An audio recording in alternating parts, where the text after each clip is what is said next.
Hi students, so this is class 11 chapter name cell cycle and cell division.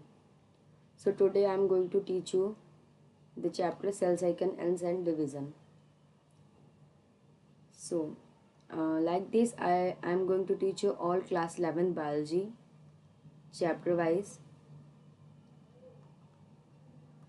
So let's begin the chapter cell cycle and cell division. Are you aware that all organism, even the largest, start their life from a single cell? क्या आप aware हैं कि जितने भी organisms हैं, चाहे वो largest हो या स्मॉलेस्ट, वो अपनी लाइफ जो है एक सिंगल सेल से ही स्टार्ट करते हैं. You may wonder how a single cell then goes on to form such large organism. आपको ये आश्चर्य होगा सोचकर कि कैसे एक सिंगल सेल इतना लार्ज ऑर्गेनिज्म, एक बड़ा ऑर्गेनिज्म बना लेता है. So growth and reproduction are characteristic of cell. किसी भी सेल की दो कैरेक्टरिस्टिक होती है. पहले या तो वो ग्रोथ करके अपने नंबर को बढ़ाएगा, और या तो वो रिप्रोडक्शन करके अपने नंबर को बढ़ाएगा. Indeed, of all living organism, all cells reproduce by dividing into two. जितने भी सेल्स होते हैं वो रिप्रोड्यूस करते हैं और टू सेल्स में डिवाइड हो जाते हैं. With each parental cell giving rise to two daughter cells each time they divide. देखो यहाँ पे क्या कह रहा है. All cells reproduce by dividing into two. जितने भी सेल्स है वो रिप्रोड्यूस करते हैं और टू में डिवाइड हो जाते हैं. ठीक है. और each parental cell giving rise to two daughter cell. यहाँ कहने का मतलब है, देखो पेंसिल से थोड़ा समझाते हैं. जैसे अभी यहाँ पे क्या क्या रहा है, एक पेरेंटल सेल है. ठीक है. तो इसको हम मान लेंगे ये एक पेरेंटल सेल है और ये आगे चल के हमारे टू डॉटर सेल्स में डिवाइड होगा. माने कि एक सेल जो है वो टू सेल्स में डिवाइड हो जाएगा आगे जाके ऐसे. फिर फर्दर जब ये रिप्रोड्यूस करेगा तो ये फर्दर टू सेल्स में जाके डिवाइड होगा और इस तरह ये अपना ग्रोथ करेगा. ठीक है. और अपनी प्रोजेनी इंक्रीज करेगा इस तरह. तो मतलब ये एक पेरेंटल सेल है. यहाँ पे ये हमारा पेरेंटल सेल है और ये दोनों हमारे डॉटर सेल्स हैं. लेकिन जब ये डिवाइड करेगा तो यहाँ पे ये पेरेंटल सेल हो जाएगा और ये दोनों हमारे डॉटर सेल्स हो जाएंगे इस तरह. Okay. These newly form daughter cell can themself grow and divide. है ना. तो ये जो पेरेंटल सेल था ये दो में डिवाइड हुआ. तो ये जो हमारा है ये हमारा न्यूली फॉर्म डॉटर सेल अब हो गया है और ये फिर से डिवाइड करेगा, ग्रो करेगा और डिवाइड होगा. ठीक है. Giving rise to a new cell population. जिससे कि न्यू सेल पॉपुलेशन बनेगी that is formed by the growth and division of single parental cell and its progeny. एक सिंगल पेरेंटल सेल ने दो डॉटर सेल्स को यहाँ पे प्रोड्यूस किया. उसके बाद देखो ये दो डॉटर सेल से बाकी के हमारे यहाँ से 1 से 2 और यहाँ से 1 से 2 इस तरह प्रोजेनीज हमारी इंक्रीज होती गई. और बाकी अब ये जो टू डॉटर सेल्स है ये भी आगे जो है डिवाइड कर जाएंगे. तो यहाँ से इसके भी दो बनेंगे और इसकी भी दो डॉटर. इस तरह आगे प्रोजेनी की पूरी पॉपुलेशन ऐसे बन जाएगी. In other words, such cycle of growth and division allow a single cell to form a structure consisting of millions of cell. अगर हम और वर्ड्स में कहें तो जो साइकिल है हमारा ग्रोथ और डिवीज़न का, ये अलाउ करता है एक सिंगल सेल को, जिससे कि जो हमारा देखो एक जो सिंगल सेल है वो आगे हमारा ग्रोथ और डिवीज़न करके बहुत सारे मिलियंस ऑफ सेल्स का स्ट्रक्चर एक बना लेता है. ठीक है. जैसे कि अब अभी हमारा हैंड है तो हमारे हैंड में सिर्फ एक सेल तो होगा नहीं, उसमें मिलियंस ऑफ सेल्स होंगे. लेकिन जब हम बने होंगे, जब हमारा जहाँ से हमारी जननी हुई है स्टार्टिंग, हमारी जो स्टार्टिंग सेल है वो कोई एक सेल ही होगी. जाइगोट में हमारी कोई एक सेल से ही बहुत ज़्यादा डिवीज़न हुआ, उसमें ग्रोथ हुआ, तब जा कर के हमारी जो पूरी बॉडी है, ह्यूमन बॉडी, ये मिलियंस ऑफ सेल से बनी है. ठीक है. तो यहाँ पे जो सेल साइकिल है हमारे ये ग्रोथ और डिवीज़न को अलाउ करता है, जिससे कि एक सिंगल सेल हमारी मिलियंस ऑफ सेल्स में कन्वर्ट हो जाती है. यहाँ पे है सेल साइकिल. पहला टॉपिक हमारा cell cycle. Cell division is a very important process in all living organism. Cell division बहुत ही इंपॉर्टेंट प्रोसेस है हर एक लिविंग ऑर्गेनिज्म के लिए. During the division of a cell, जब सेल का डिवीज़न होता है, DNA replication and cell growth also take place. तो उसमें डीएनए रेप्लिकेशन होगा और सेल की ग्रोथ होगी. अभी आगे हम लोग देखेंगे डीएनए रेप्लिकेशन कैसे होता है। All this processes cell division, DNA replication and cell growth. ठीक है, यहाँ पे देखो क्या है, डीएनए रेप्लिकेशन होगा पहले, सेल डिवीजन में पहले डीएनए रेप्लिकेशन होता है, उसके बाद आपका यहाँ पे सेल की ग्रोथ होगी और सेल का डिवीज़न होगा। इसको हाईलाइट कर देते हैं। ठीक है, क्या क्या चीज़ यहाँ पे हमने देखा है। डीएनए का रेप्लिकेशन, पहले सेल डिवीज़न होगा, सेल डिवाइड करेंगी,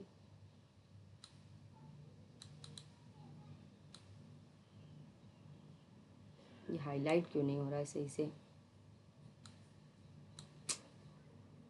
हाईलाइट हो जाओ। 3 वर्ड्स सिर्फ हमको हाईलाइट करने हैं, उतना नहीं हाईलाइट हो रहा है ये।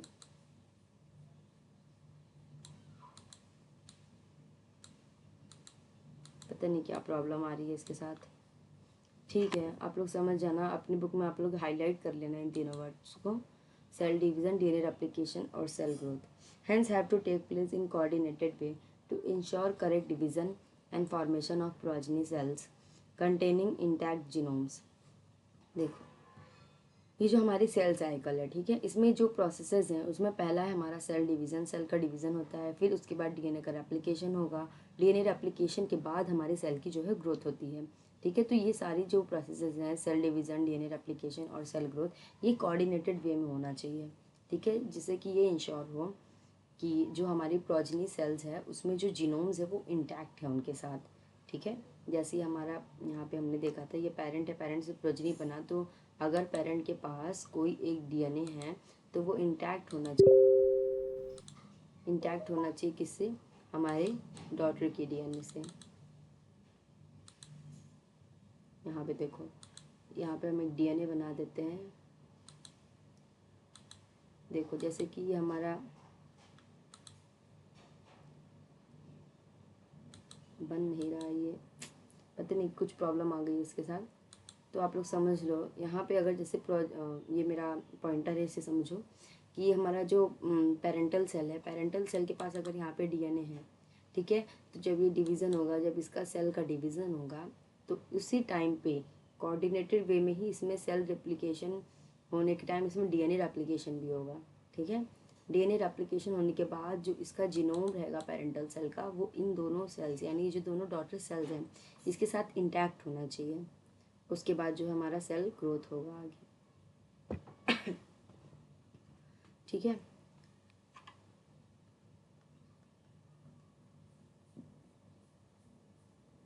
Hence have to take place in a coordinated way, ये हो गया था। The sequence of events by which a cell duplicates its genome, synthesize the other constituents of cell and eventually divides into two daughter cells is termed as cell cycle. So this definition is very important definition, that the sequence of events by which a cell duplicates its genome, synthesizing the other constituents of the cell, है ना। देखो एक event होता है, sequence wise ये event चलता है, जिसमें सेल आपका अपना जीनोम जो है वो डुप्लीकेट कर रहा होता है, और उसी सेम टाइम पे अदर कंस्टिट्यूएंट्स, यानी जो सेल में अदर कंस्टिट्यूएंट्स हैं, जैसे कि हमारा एंडोप्लाज्मिक रेटिकुलम हो गया, गोल्गी apparatus होगा, तो ये सारी चीज़ें जो अदर कंस्टिट्यूएंट्स हैं सेल्स में, वो हमारी जो है वो भी सिंथेसाइज होती है। ठीक है, एंड इवेंचुअली, और उसके बाद लास्ट में जो है टू डॉटर सेल्स में डिवाइड हो जाती हैं। इसी को हम सेल साइकिल कहेंगे, जो पूरा प्रोसेस होता है, जो सीक्वेंस चलता है हमारा। ठीक है, जीनोम को जो जीनोम है हमारा उसको डुप्लीकेट करने का। ऑल दो अभी आगे हम लोग अच्छे से उसको समझेंगे, स्टेप वाइज सारी चीज़ें हैं इसमें, प्रोफेज, मेटाफेज, एनाफेज, ये सारे फेजेस है सेल साइकिल के, तो वहाँ से ज़्यादा अच्छे से समझ में आएगा। ये भी इसका आगे इंट्रोडक्शन पार्ट है। Although cell growth in terms of cytoplasmic increase, जो सेल ग्रोथ है अगर हम साइटोप्लाज्मिक इंक्रीज के टर्म्स में बात करें तो ये एक कंटिन्यूस प्रोसेस है। ठीक है, साइटोप्लाज्म का जो साइटोप्लाज्म इंक्रीज जो होता है वो एक कंटिन्यूस प्रोसेस है, मतलब ये कंटिन्यूसली इंक्रीज होता रहता है। ठीक है, सेल में, सेल की ग्रोथ के टाइम पे, क्योंकि अगर देखो साइटोप्लाज्म इंक्रीज होगा तभी तो सेल की ग्रोथ होगी। So DNA synthesis occurs only during one specific stage in the cell cycle, जो अभी हम लोग आगे पढ़ेंगे कि सेल के जितने भी स्टेजेस होते हैं उसमें सिर्फ एक स्पेसिफिक स्टेज ऐसा होता है जहाँ पर हमारा जो है डीएनए वो है सिंथेसाइज होता है। ठीक है, सारे सारे फेजेस में नहीं होता है, सिर्फ कोई एक फेज़ होता है जिसमें होता है। अभी आगे बताएंगे तुमको, देखो अभी आगे समझाते हैं, ठीक है। ये वाला जो डीएनए सिंथेसिस वाला है, ये आगे है हम लोगों का।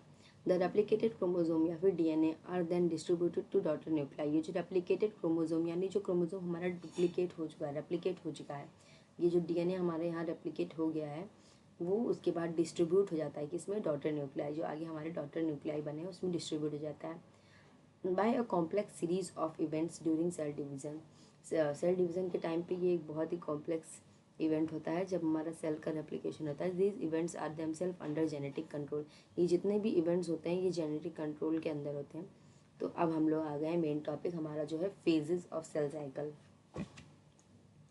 यहाँ से बहुत सारे क्वेश्चन आते हैं, हर एक पेज से, हर एक पेज की एक एक लाइन इंपॉर्टेंट है, कहीं से भी क्वेश्चन उठ के आ सकता है नीट में आपके। और रही बात बोर्ड्स में, तो बोर्ड्स में आपको मे भी हो सकता है लिखना भी पड़े, थ्योरी में किसी एक फेज को डिमॉन्स्ट्रेट करना पड़े, अच्छे से समझाना पड़े, ठीक है, एक्सप्लेन करने के लिए आ सकता है।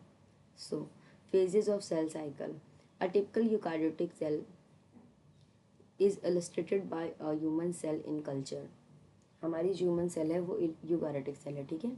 अगर आप cell the unit of life chapter पढ़ेंगे, अभी मैं इसके बाद उसको पढ़ा दूंगी वो चैप्टर, तो उस चैप्टर में मैं आपको समझाऊंगी कि what is the difference between prokaryotic and eukaryotic. अभी आप ये समझ लो कि जो यूकार्योटिक सेल है, human cell is a eukaryotic cell, इतना समझ लो। बाकी 9th में आपने 9th में चैप्टर पढ़ा होगा जिसमें प्रोकार्योटिक और यूकार्योटिक के बीच में डिफरेंसेस दिए हैं, तो अगर थोड़ा बहुत आइडिया है वहाँ से तो ये समझ में आएगा अच्छे से।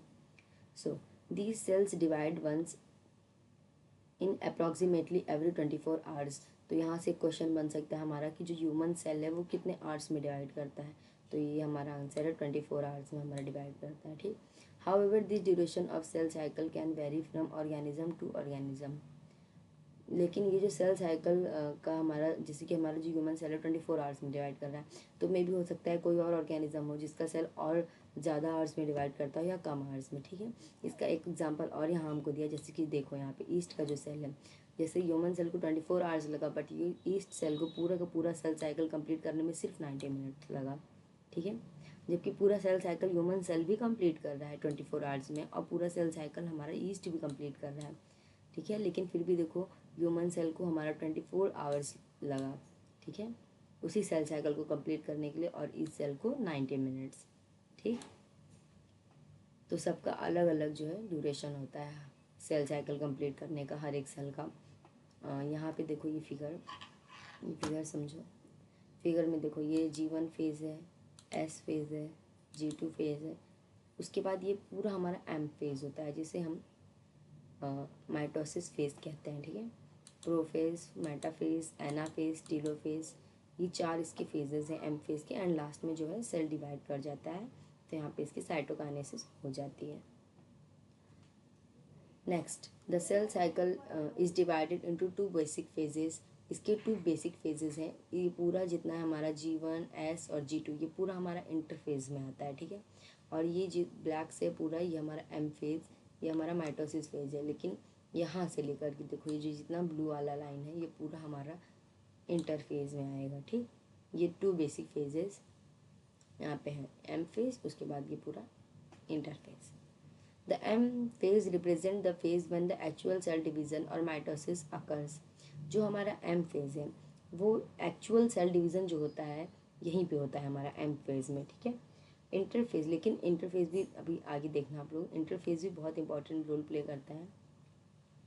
And the interphase represent the phase between 2 successive M phase. इस लाइन का कहने का क्या मतलब है, देखो इस लाइन का कहने का ये मतलब है कि 2 माइटोसिस के बीच में हमारा एक इंटरफेस होता है, ठीक है, समझे।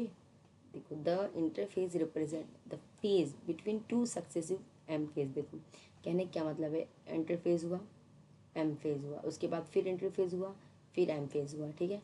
लेकिन देखो एम फेज हुआ, इंटरफेज हुआ, फिर एम फेज हुआ, मतलब 2 एम फेज के बीच में एक इंटरफेज आएगा। क्या 2 एम फेज के बीच में एक इंटरफेज आएगा। देखते हैं यहाँ से समझा पाते हैं कि नहीं, पेंसिल चलती है कि नहीं ये वाली। हाँ ठीक है, कुछ चल रही है। जैसे कि हमारा एम फेज चला, एम फेज के बाद हमारा चलेगा इंटरफेज, इंटरफेज के बाद फिर हमारा एम फेज आएगा ना, एम फेज, और एम फेज के बाद फिर से हमारा इंटरफेज आया। तो यहाँ कहने का ये मतलब है कि ये एक एम फेज हमारे ये हो गया और एक एम फेज ये, तो दो सक्सेसिव एम फेज के बीच में हमारा एक ये आएगा इंटरफेज। ठीक है, दो सक्सेसिव एम फेज के बीच में एक इंटरफेज हमारा आ रहा है।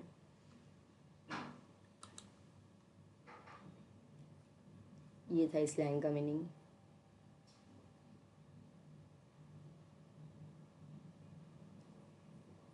It is significant to note that in the 24-hour average duration of cell cycle of a human cell, तो आप यहाँ से नोट कर लो कि जो ह्यूमन सेल का पूरा सेल साइकिल का ड्यूरेशन है वो 24 आवर है, और ये एक नहीं दो जगह दे दिया बुक में, एक यहाँ और एक यहाँ। तो ये क्वेश्चन बन सकता है, इम्पॉर्टेंट है कि एक ह्यूमन सेल कितने आवर्स में डिवाइड करता है या फिर कितने आवर्स में अपनी पूरी सेल साइकिल कंप्लीट करता है। Cell division proper lasts for only about an hour. The interphase lasts more than 95% of the duration of the cell cycle. देखो यहाँ पे क्या लिखा था, अभी कुछ देर पहले हम लोगों ने पढ़ा, जो एम फेज है वो एक्चुअल सेल डिवीज़न है, ठीक है, लेकिन फिर भी जो हमारा एक्चुअल सेल डिवीज़न है ये सिर्फ 5%, ठीक है, कितना 5% में कंप्लीट हो जाता है, लेकिन मोर देन 95% हमारा टाइम जो है वो इंटरफेस में लग जाता है। ठीक, जैसे कि अभी 24 आवर्स है, ठीक, तो 24 आवर्स में हमारा 23 आवर्स तो लग जाता होगा इसमें, और बाकी के 1 आवर में हमारा मेटाफेज चलता है, सॉरी माइटोसिस चलता है, ठीक है, एम फेज वही यहाँ पे लिखा है। The M phase start with the nuclear division. M phase में देखो डिवीज़न 2 टाइप का होता है, पहला होता है न्यूक्लियर डिवीज़न और दूसरा होता है साइटोप्लाज्मिक डिवीज़न, ठीक है। तो जो न्यूक्लियर डिवीज़न होता है उसमें न्यूक्लियस डिवाइड करता है, ये है न्यूक्लियस डिवाइड करता है, और जो हमारा साइटोप्लाज्मिक डिवीज़न होता है उसमें साइटोप्लाज्म डिवाइड होता है, ठीक है। और अगर न्यूक्लियर डिवीज़न होगा तो उसको कैरियोकाइनेसिस कहेंगे, और अगर साइटोप्लाज्म का डिवीज़न होगा तो उसे साइटोकाइनेसिस कहेंगे, ठीक है। M phase start with the nuclear division. M phase हमारा जो है सबसे पहले न्यूक्लियर डिवीजन से, हमारा न्यूक्लियर डिवीजन एम फेज में स्टार्ट होता है, corresponding to the separation of daughter chromosome, जिसमें हमारे जो डॉटर क्रोमोसोम्स हैं वो सेपरेट होते हैं। सो वही मैं कह रही थी, अगर न्यूक्लियर का डिवीज़न होगा तो कार्योकाइनेसिस होगा, ठीक। लेकिन देखो स्टार्टिंग हमारी एम फेज में न्यूक्लियर डिवीजन से हुई, लेकिन एंडिंग इसकी किससे होगी, साइटोप्लाज्म के डिवीजन से होगी, ठीक। स्टार्ट में न्यूक्लियर डिवाइड हुआ न्यूक्लियस, मगर लास्ट में जो हमारा डिवीजन जब एंड होगा एम फेज तो साइटोप्लाज्म के डिवीजन से जो है एंड होगा, ठीक। तो कार्योकाइनेसिस स्टार्टिंग में एंड में हमारा साइटोकाइनेसिस। द इंटरफेज दो called the resting phase. Interphase को हम रेस्टिंग फेज भी कहते हैं, ये जो हमारा पूरा इंटरफेज है इसको हम रेस्टिंग फेज कहते हैं।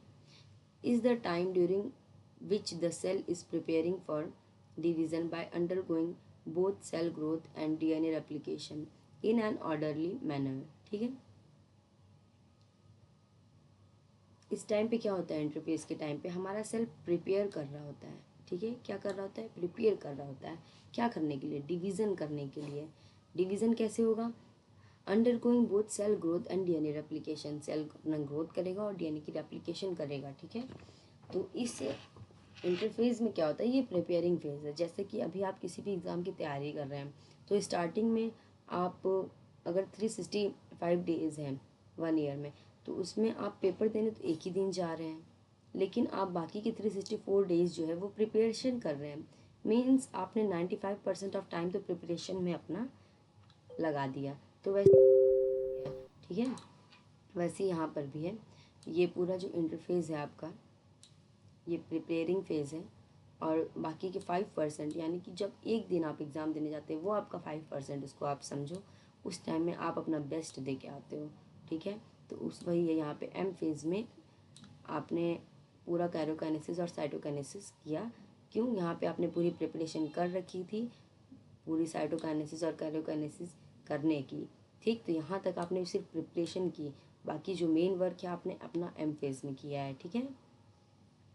तो इसीलिए, और इसे हम रेस्टिंग फेज कहते हैं। ये एक इंपॉर्टेंट क्वेश्चन हो सकता है कि which phase is also known as resting phase. So interphase is known as a resting phase, though called it is also called as resting phase, is the time during which the cell is preparing for division। ठीक है, ये बता दिया मैंने। ठीक, interphase को 3 further phases में divide किया है। G1 फेज जिसे हम कहेंगे gap 1 phase, S phase synthesis phase, यहाँ पे सिंथेसिस होती है। G2 फेज यानी गैप 2 फेज, यहाँ पे देखो तीनों है ना, ये हमारा gap 1 phase, synthesis phase, gap 2 phase. ठीक, आगे बढ़ते हैं। G1 phase correspond to the interval between mitosis and initiation of DNA replication। यहाँ कहने का क्या मतलब है, इनिशिएशन ऑफ डीएनए रेप्लिकेशन। अभी मैंने कहा था आपको कि एक स्पेसिफिक फेज होता है जहाँ डीएनए रेप्लिकेशन होता है, तो वो स्पेसिफिक फेज हमारा यहाँ एस फेज है। क्या है हमारे यहाँ, एस फेज है।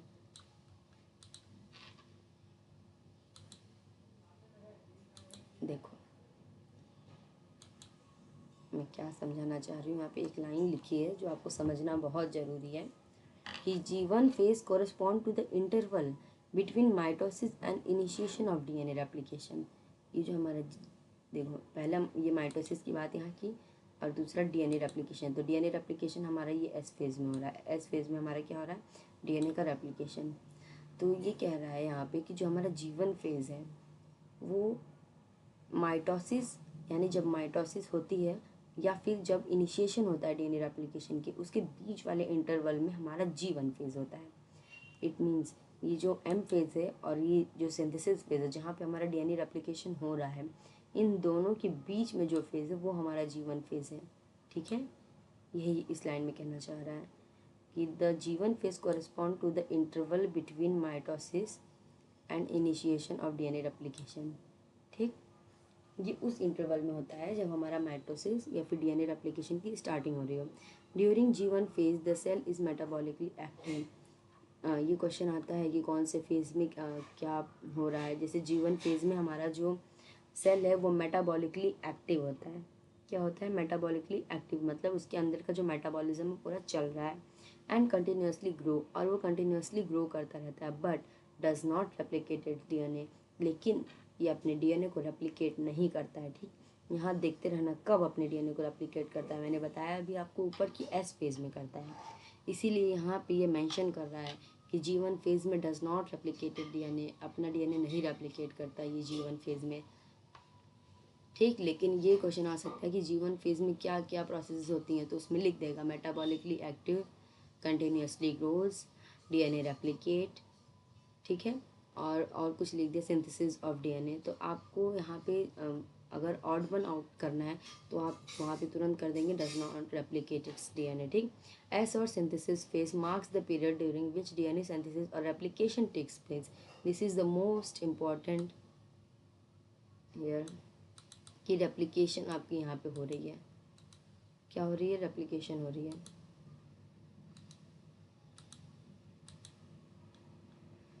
एस फेज में ये कैसे कटेगा, इसके ऊपर ही आ गया, अंडू भी नहीं हो रहा है।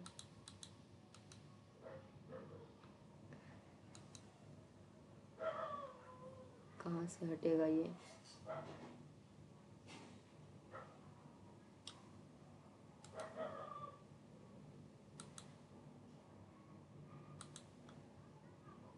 चलो ठीक है, समझ लेना। यहाँ रेप्लिकेशन लिखा है, वो हाइलाइटर समझ के हाईलाइट कर दिया लगता है मैंने। हाईलाइट में हाईलाइट नहीं हो रहा है, बट हाइलाइटर तो है। ठीक है, तो ये एस फेज में हमारा जो सबसे मेन मैं बताना चाह रही थी कब से कि एस फेज में ही हमारा रेप्लिकेशन होता है, G1 फेज में नहीं होता है। During this time the amount of DNA पर सेल डबल। ठीक है, if the initial amount of DNA is denoted as 2C, then it increase to 4C, however there is no increase in the chromosome number। बहुत important line, if the cell has diploid or 2n number of chromosome at G1 even after S phase, the number of chromosome remain the same 2n। बहुत important line है ये, बहुत ज़्यादा important। मैं बताती हूँ क्यों, क्या हो रहा है अपने आप से। इस लाइन को समझना बहुत ज़्यादा इम्पॉर्टेंट है। यहाँ से क्वेश्चन घुमा फिरा के देता है नीट में, एकदम पूरा असर्शन रीज़न भी बना के दे देता है कि कौन अपने नंबर को डबल करता है और कौन नहीं। तो यहाँ पे 2 हमारा होता है। एक समझ लो ये डीएनए हमारा है, डीएनए, और सी से अपना क्रोमोसोम समझ लो।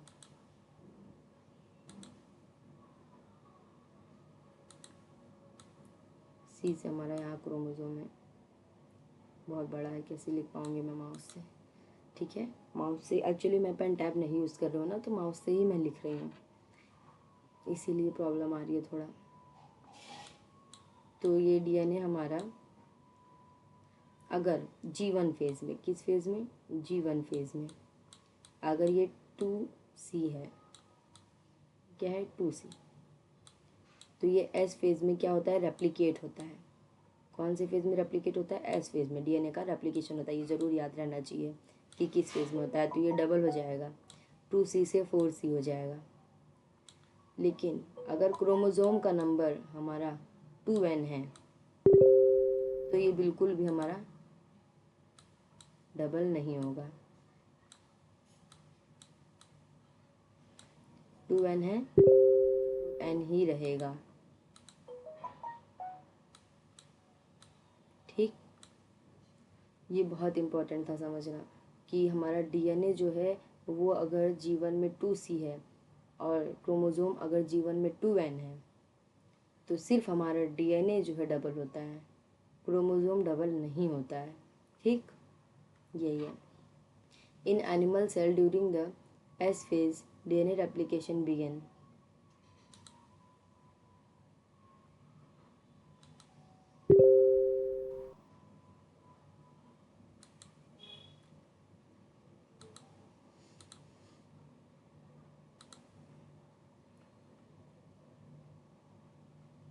ये क्या है, अच्छा यहाँ पे हम टाइप कर सकते हैं, ठीक है ठीक है, okay. In animal cell during the S phase, animal cell में एस फेज में क्या होता है, डीएनए रेप्लिकेशन। बहुत बार मैं बोल चुकी इस चीज़ को, अब तो आपको याद हो जाना चाहिए कि कौन से फेज में डीएनए का रेप्लिकेशन होता है। और ये एक बहुत इंपॉर्टेंट क्वेश्चन बन के आ सकता है। अच्छा, मैं आपको एक क्वेश्चन यहाँ पूछती हूँ इसी से रिलेटेड। देखो, अगर डीएनए का अमाउंट मेरे पास G1 में है 4C,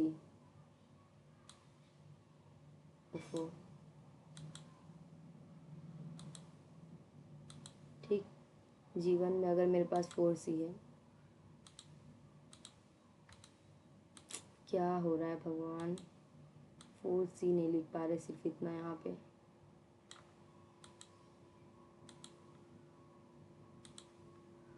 ठीक है, समझो यहाँ पे जैसे G1 में अगर 4C है, अगर मैं पूछूँ G1 में 4C है तो बताओ S फेज़ में यहाँ पे कितना होगा। ये वाला आंसर आप मुझे कमेंट में दोगी कि अगर G1 फेज़ में हमारा डीएनए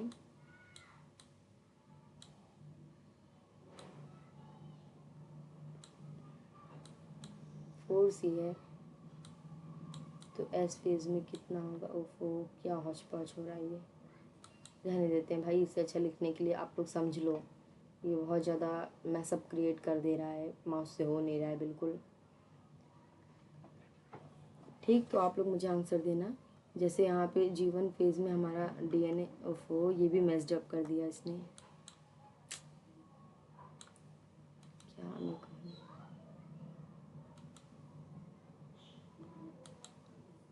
ठीक है, हम लोग को भी उधर नहीं पढ़ना है। तो अब मुझे ज़रूर इस चीज़ का आंसर कमेंट में देना कि अगर जो डीएनए हमारा अगर G1 फेज़ में 4C है तो बताओ S फेज़ में कितना होगा। ये आंसर दे देना आप लोग। मे भी आप लोग समझ रहे होगे मेरी प्रॉब्लम, क्योंकि मैं पेन टैब नहीं ली हूँ, तो अभी तक मैंने टीचिंग स्टार्ट कर दी है अभी तक, बट मेरे पास पेन टैब नहीं है, इसीलिए इश्यूज़ आ रहे हैं। In animal cell, okay let's फिर से कंटिन्यू करते हैं। In animal cell during S phase DNA replication begin in nucleus. हाँ, ये भी एक इम्पॉर्टेंट लाइन आ गई यहाँ पे कि एस फेज में जो जब डीएनए रेप्लिकेशन होता है तो ये होता कहाँ है, ये न्यूक्लियस में होता है। कहाँ पे होता है, न्यूक्लियस में। And the centrioles duplicate in the cytoplasm. ठीक है, यहाँ पे पूछेगा एस फेज में क्या क्या होता है, तो एस फेज में तो एक हम लोग काफ़ी देर से पढ़ रहे कि डीएनए का रेप्लिकेशन होता है, रेप्लिकेशन होता है, रेप्लिकेशन होता है डीएनए का, ठीक। लेकिन एक और चीज़ यहाँ होती है, वो है हमारा सेंट्रियोल का डुप्लीकेशन। क्या है, सेंट्रियोल का डुप्लीकेशन। बहुत इंपॉर्टेंट है ये। सेंट्रियोल डुप्लीकेट कब होता है, कहाँ होता है, तो सेंट्रियोल हमारा इंटरफेज के एस फेज में डुप्लीकेट होता है। लेकिन होता क्या है, कहाँ है, न्यूक्लियस में या साइटोप्लाज्म में, ये भी क्वेश्चन हो सकता है। देखो इस लाइन से मैं तुमको 2-3 क्वेश्चन बताती हूँ। पहला क्वेश्चन कि डीएनए रेप्लिकेशन कहाँ बिगिन होता है, तो न्यूक्लियस में होता है। दूसरा क्वेश्चन, सेंट्रियोल का डुप्लीकेशन कहाँ होता है, साइटोप्लाज्म में होता है। तीसरा क्वेश्चन कि न्यूक्लियस में जो डीएनए रेप्लिकेशन हो रहा है और जो सेंट्रियोल का डुप्लीकेशन हो रहा है वो कौन से फेज में होता है, एस फेज में। एस फेज जो है किस फेज में आता है, इंटरफेज में या माइटोसिस फेज में, तो एस फेज हमारा इंटरफेज का एक फेज है। ओके, ठीक है। इन प्रिपरेशन, इस 2-3 क्वेश्चन जो मैंने कहा, अगर आप अच्छे से इस पर गौर कर लोगे तो आपको ये एस फेज की बातें याद हो जाएंगी।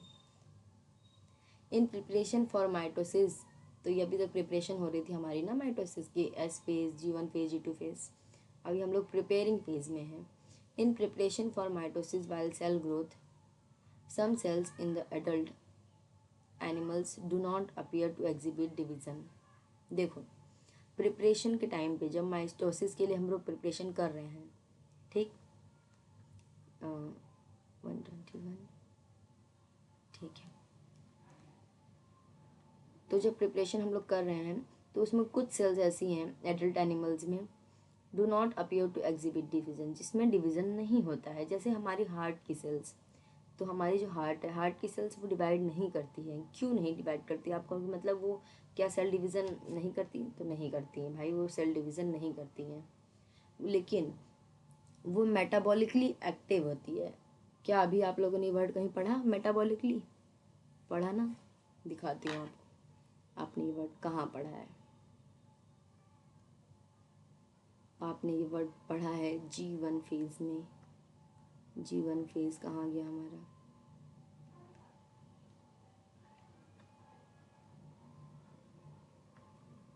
ये देखो G1 phase is metabolically active, लिखा है ना, मेटाबॉलिकली एक्टिव। अभी ये यही चीज़ आप आगे भी देखेंगे, देखिएगा। हार्ट सेल्स हमारी डिवाइड नहीं करती हैं, एंड मैनी अदर सेल, और भी कुछ सेल्स हैं, डिवाइड ओनली ओकेशनली, वो सिर्फ कभी कभी जब उसकी ज़रूरत पड़ती तभी डिवाइड करती हैं, as needed to replace cells that have been lost because of injury और सेल डेथ। जैसे कभी कभी हमारे चोट लग जाती है कहीं, तो उतने दूर की सेल्स अगर डैमेज हो गई तो उस टाइम पे वो सेल डिवाइड करेंगी और उन डेड सेल को रिप्लेस कर देगी न्यू सेल से, ठीक है। These cells that do not divide further exit G1 to enter an inactive state called quiescent stage. अभी तक मैंने आपको G1 दिखाया, S दिखाया, G2 दिखाया, अब मैं आपको G0 फेज भी दिखाती हूँ। रुको, पहले देखो यहाँ क्या कह रहा है, these cells that do not divide further, ऐसे सेल्स जो फर्दर डिवाइड नहीं करते हैं वो G1 फेज को एग्जिट कर देते हैं। क्या करते हैं, G1 फेज को एग्जिट कर देते हैं। क्या चल रहा है ये, एक minute, sorry for the interruption please, शायद यहाँ आस पास में कुछ चल रहा है, उसकी वॉइस आ रही होगी। ओके, अगर मेरी वॉइस आ रही है क्लियरली तो लेट्स कंटिन्यू, क्योंकि क्या पता कब तक चलेगा। These cells that do not divide, ऐसे सेल्स जो डिवाइड नहीं करते हैं वो G1 फेज को एग्जिट कर देते हैं और एक इनएक्टिव स्टेज में चले जाते हैं। तो हमारा अभी पूछा जाए कि कौन सा जो स्टेज है वो इनएक्टिव स्टेज है, तो quiescent stage is a inactive stage of the cell cycle. Which stage is a inactive stage of the cell cycle? So quiescent stage is a what thing, inactive stage of the cell cycle. Okay, लेकिन इस stage में जो है हमारी sales further divide नहीं करती और जीवन को एग्जिट करके जी नॉट में चली जाती हैं। देखो ये है हमारा जी नॉट फेज, दिख रहा है आपको, ये हमारा जी नॉट फेज है। जीवन को एग्जिट करके जी नॉट फेज में चली जाती हैं ऐसी सेल्स जो डिवाइड नहीं करती हैं फर्दर, वो वाली cells. Cells in this stage remain metabolically active. मैंने कहा था ना आपको, जीवन फेज में भी मेटाबॉलिकली एक्टिव होती हैं जब वो डिवाइड करती हैं, जब वो अपना जो है साइटोप्लाज्मिक इंक्रीज करती है। लेकिन इसमें जिसमें वो नहीं इंक्रीज कर रही हैं, जिसमें वो नहीं डिवाइड कर रही हैं, एग्जिट कर दी हैं जीवन फेज को और जी नॉट में चली गई हैं, लेकिन फिर भी ये मेटाबॉलिकली एक्टिव हैं, बट नो लॉन्गर प्रोलिफरेट। लेकिन ये प्रोलिफरेट नहीं करेंगी जब तक इनको कहा ना जाए। ये रिक्वायरमेंट जब होगी अगर ऑर्गेनिज्म को, तभी ये डिवाइड करेंगी। ठीक है। In animals mitotic cell division is only seen in the diploid somatic cells. Animals में जो माइटोटिक डिवीजन है सिर्फ डिप्लॉयड सेल्स में होती हैं। हैप्लॉयड यानी जिसमें सिर्फ n नंबर ऑफ क्रोमोसोम होते हैं, डिप्लॉयड 2n। ठीक है, डिप्लॉयड। ये सब हम लोग cell the unit of life में एक बार डिस्कस कर लेंगे। ठीक है। However there are few exception, कुछ एक्सेप्शंस भी हैं जिसमें हमारे डिप्लॉयड सेल्स भी क्या था, एनिमल में माइटोटिक सेल डिवीजन होता है, सिर्फ डिप्लॉयड या सोमैटिक सेल में होता है। ठीक है। लेकिन कुछ एक्सेप्शन भी है जहाँ पे हैप्लॉयड सेल में भी हो जाता है माइटोसिस। एग्जाम्पल है उसका मेल हनी भी हैप्लॉयड है, लेकिन फिर भी इसमें जो है हमारा माइटोटिक सेल डिवीज़न हो जाता है। Against this the plant can show mitotic division in both haploid and diploid cells. ये बहुत इंपॉर्टेंट है। प्लांट्स में माइटोटिक डिवीज़न क्या हैप्लॉयड और डिप्लॉयड दोनों में होता है, या सिर्फ हैप्लॉयड सेल्स में होता है, या सिर्फ डिप्लॉयड सेल्स में होता है, या दोनों में होता है। तो इसका आंसर जाएगा कि बोथ हैप्लॉयड और डिप्लॉयड सेल्स में प्लांट में जो है माइटोटिक डिवीज़न होता है। From your recollection of example of alternation of generation in plants, जो चैप्टर 3 हम लोगों ने पढ़ा है प्लांट किंगडम, वहाँ से पूछ रहा है, कह रहा है कि क्या आपके पास कुछ एग्जाम्पल्स हैं अल्टरनेशन ऑफ जनरेशन का, जिसमें देखो प्लांट किंगडम जो चैप्टर है उसमें अल्टरनेशन ऑफ जनरेशन है एक टॉपिक, जहाँ पर हैप्लॉयड सेल और डिप्लॉयड सेल का पूरा सेल साइकिल दिया है, तो वहाँ हम लोग पढ़ेंगे उसको। ठीक है। Identify plant species and stage at which mitosis in seen and haploid cell. तो कह रहा है कि उस चैप्टर में आप आइडेंटिफाई करो ऐसी कौन सी प्लांट स्पीसीज हैं जिसमें ऐसे स्टेजेस हैं जहाँ पे माइटोसिस देखी जाती है, किसमें, हैप्लॉयड सेल्स में। ठीक है, हम लोग प्लांट किंगडम में देखेंगे। इसके आगे जो है हमारा एम फेज़ है। एम फेज़ बड़ा है थोड़ा, प्रोफेज, मेटाफेज है, एनाफेज है, टीरोफेज है, साइटोकाइनेसिस है आगे। उसके बाद लास्ट में सिग्निफिकेंस है, माइटोसिस और मियोसिस। फिर मियोसिस बहुत लंबा प्रोसेस है, तो हम लोग एक वीडियो में पूरा माइटोसिस पढ़ेंगे, फिर उसके नेक्स्ट वाले में पूरा मियोसिस पढ़ेंगे और समरी पढ़ेंगे। ठीक है, तो इस लेक्चर के लिए इतना ही। यहाँ तक पढ़ा है, इसको रिवाइज कर लेना एक बार, और ये बॉक्सेस भी नेक्स्ट वाले में डिस्कस कर लेंगे। थोड़ा क्या है अभी डिस्कस कर लेते हैं। अच्छा, how do plant and animal continue to grow all their lives, do all cell in plant divide all the time. ये सारे क्वेश्चन आप लोग एक बार पहले अपने से सॉल्व करो और देख के आना। ठीक है, उसके बाद मैं आंसर बताऊंगी। ये आप लोग का होमवर्क है, ये वाला बॉक्स आपको सॉल्व करके आना है। जो अभी मैंने DNA वाला एक क्वेश्चन पूछा था वो, और वैसे ही कुछ रिलेटेड क्वेश्चन इसमें भी है। ये समझा देती हूँ मैं एक बार। इस क्वेश्चन का आंसर आप लोग जरूर कमेंट कर देना। ठीक है। यू हैव स्टडीड, आपने माइटोसिस पढ़ा है ऑनियन रूट में, अगर 16 क्रोमोसोम है इस सेल में, कैन यू, एक मिनट, अभी एम फेज मैंने पढ़ाया नहीं है तो इसको रहने देना। बस मैं जितना पूछी थी आपसे कि अगर DNA की जीवन फेज में 4C है, तो बताओ कि DNA के S फेज में कितना DNA रेप्लिकेट होने के बाद कितना हो जाएगा। अगर जीवन फेज में 4C DNA का कंटेंट है, तो मैंने पूछा है कि S फेज में DNA का कंटेंट कितना हो जाएगा। ठीक है, यही है क्वेश्चन, होमवर्क क्वेश्चन है। This is a homework question. इसको आप लोग कमेंट करेंगे नीचे मुझे, कमेंट में इसका आंसर।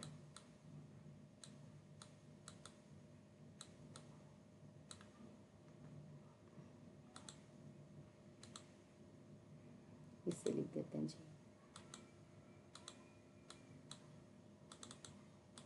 अभी तो ये चल रहा था, अब क्या हो गया इसको।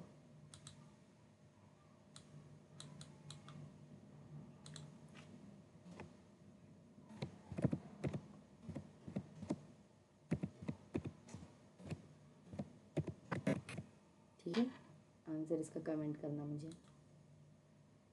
ठीक है, फिर थैंक यू, और नेक्स्ट वाली वीडियो में हम लोग एमफिल्स पढ़ेंगे। So thank you and keep studying. Bye.